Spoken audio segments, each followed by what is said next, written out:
How you doing, Andrew? Right? I'm good, Mike. I really like the interview you had this week, Australian telly. I'm sorry if it's going to maybe repeat yourself a little bit, but just in terms of the 4 defeats, but sort of you relish in it and the challenge over the next few years, if you just sort of tell us more about that, because I just enjoyed the whole interview, basically. Yeah, I think I know which one you're referencing. Yeah, look, and I think I've been pretty consistent in saying that you know, we've got a sort of a challenge at the moment, a short-term challenge, but I always believe that they're a constant in any kind of significant sort of rebuild you're doing. You know, that the challenges will always be there. It's how you approach them, how you tackle them, because invariably there'll be another one down the road, and you know, provided you get through them in the right way and with the right sort of attitude. And I think that's probably, you know, from my perspective, the most important time for me to kind of make sure that I'm clear-headed about, you know, what we're trying to do and what we're trying to achieve, and more than anything be, you know, as visible as possible in that process, because you know, it's fair to say it's everyone's trying hard. It's not through the want of trying. So you know, you've got to make sure that, you know, you stay calm, clear-headed, and sort of chart the way forward.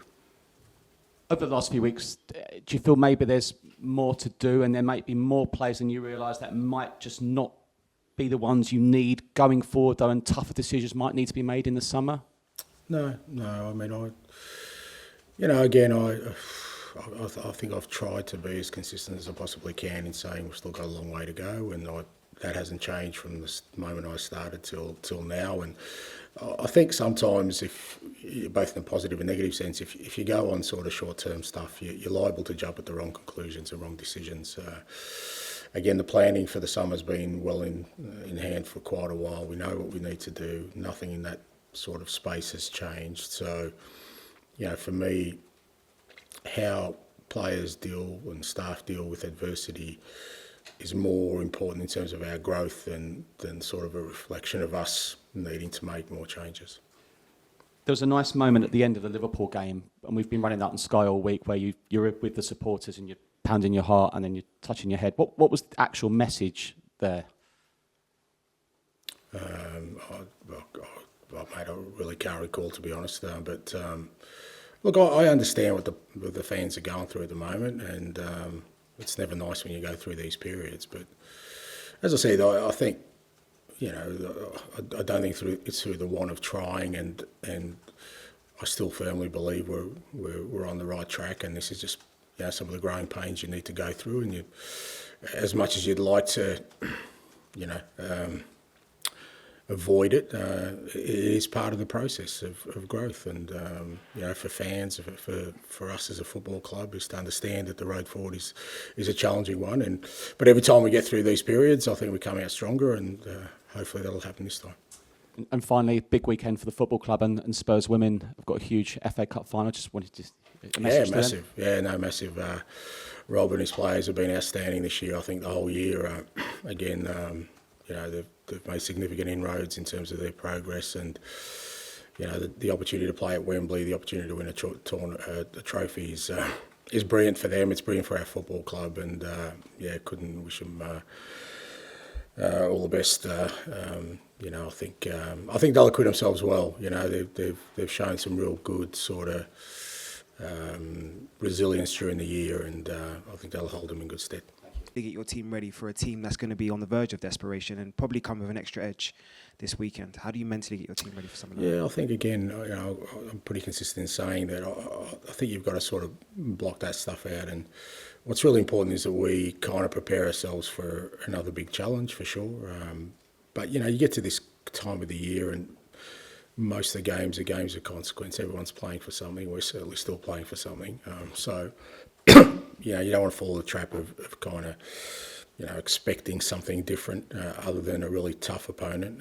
As you said, you know, Burnley need a result tomorrow. And, you know, they've been really aggressive in their approach in trying to get there. If you look at the last sort of few weeks, they've picked up results, and they've been a lot more aggressive in the way they've gone about it. So I think they feel like, well, you know, we're going to go for it if we're going to have any chance to survive. So we're expecting a tough game, but I think from where we're at the moment, I think much more important is how we kind of go into the game with a focus on our football. On that note, obviously, for the standards you've set for yourself, 60 minutes that game last week would have been disappointing for your own standards.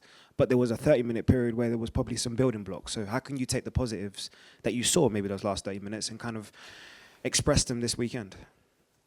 Yeah, look, I thought there was positives in the first 60 minutes as well. I said after the game, it was obviously a disappointing defeat, but I thought we played more like ourselves. I thought there was a lot more sort of, a conviction in our football, a preparedness to try and play against a really good opposition and put pressure on them. Obviously, when you're 4-0 down, it doesn't look great, but as I said, that gives me something to build on. And last half hour was good from a output point of view, but I felt the thing that was missing before that was our final third action, and that kind of flipped on its head in the last half hour where we got a lot more effective in the final third. So as I said, it was disappointing obviously to not get the result in the way we lost the game, but there was enough there for me to provide feedback for the boys. And then obviously we know we've still got a couple of weeks left in terms of the season, but we've seen the infectious energy you've had all year. So what have you kind of learned about yourself during this process in terms of your debut year in the Premier League, and what can you take as springboard to next year as well? Yeah, nothing too spectacular. I am sort of who I am. I think I haven't I've resisted the notion to try and change the kind of person I am, and it's not easy in the Premier League with all the attention and scrutiny, and everything you say and do is kind of measured. And it's very easy to sort of get distracted by that. But I think nothing I've learned about myself this year that I didn't already know is that I'm not a perfect human being, mate, and I'll keep moving on.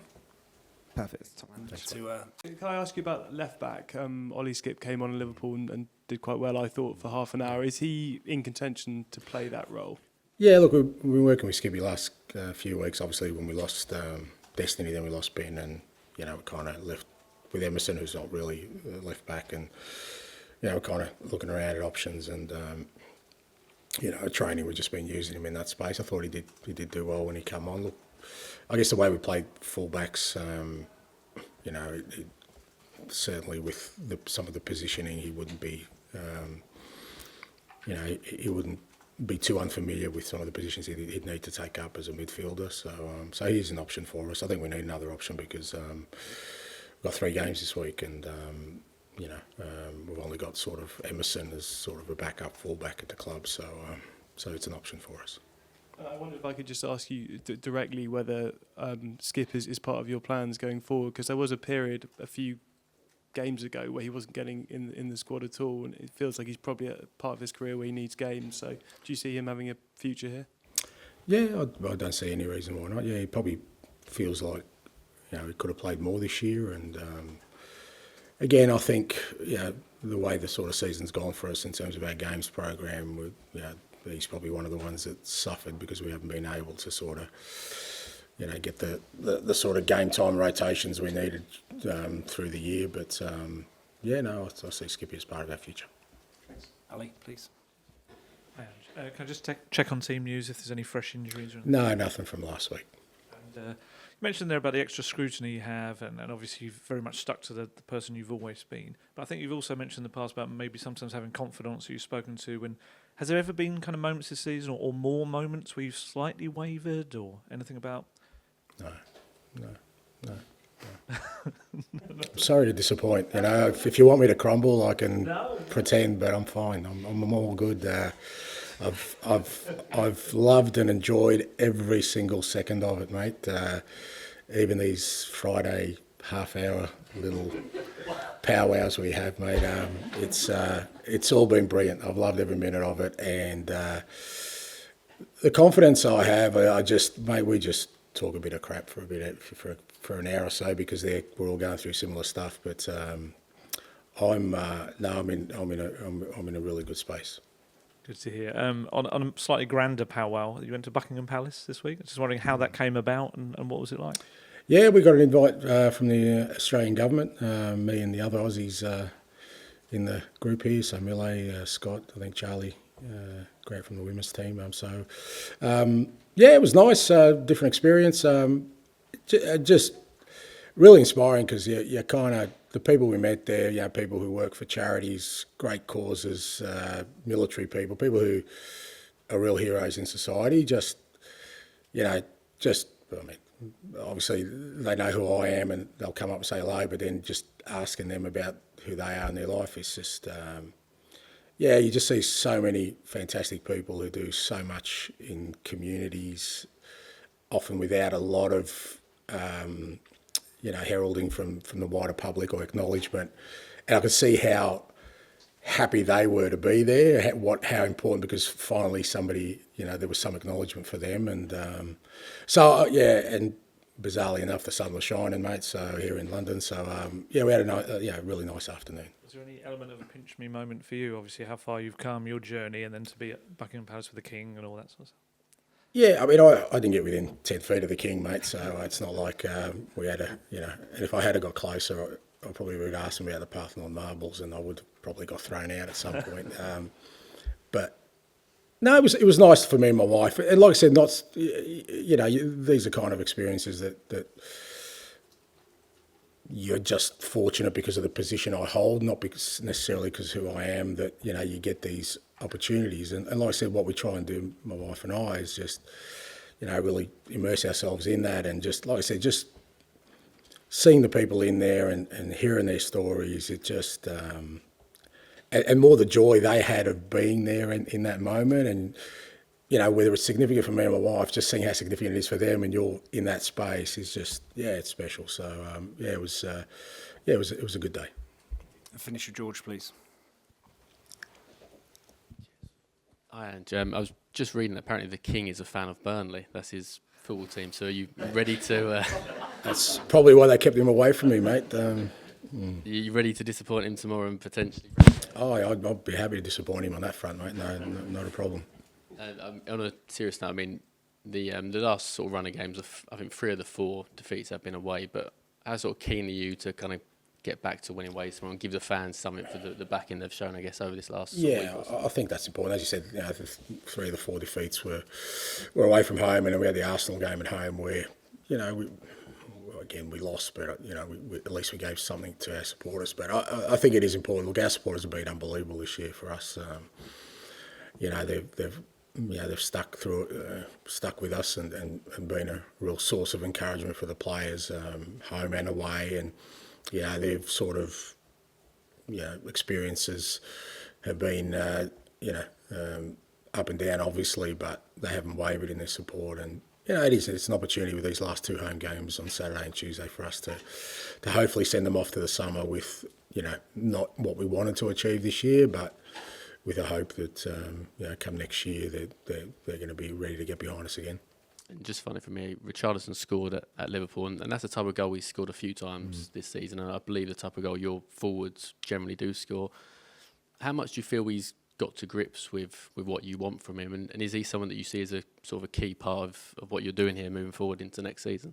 Yeah, no, look, Richie's been really good for us this year. I mean, you've got to remember, when I took over, he'd scored 1 goal for the club, and for all intents and purposes, the jury was pretty much out on him in terms of any contributions. And he's in the double figures this year, I'm pretty sure, and he's missed a huge chunk of it. But every time he's played, he's looked effective, like he did on against Liverpool. Scored a good goal, set up the second one. A bit unlucky on a couple of other occasions. The one Alisson saved, and sort of Gomez has cleared off the line. So, and like I said, he's been really effective for us, and I think the way we play suits him to a great degree, and I think that's why he's got the goals, but he's also worked hard himself. So, it's just, like I said, it's unfortunate. He's had a season reflective of a lot of players that we've never had them sort of for a huge chunk of time consistently.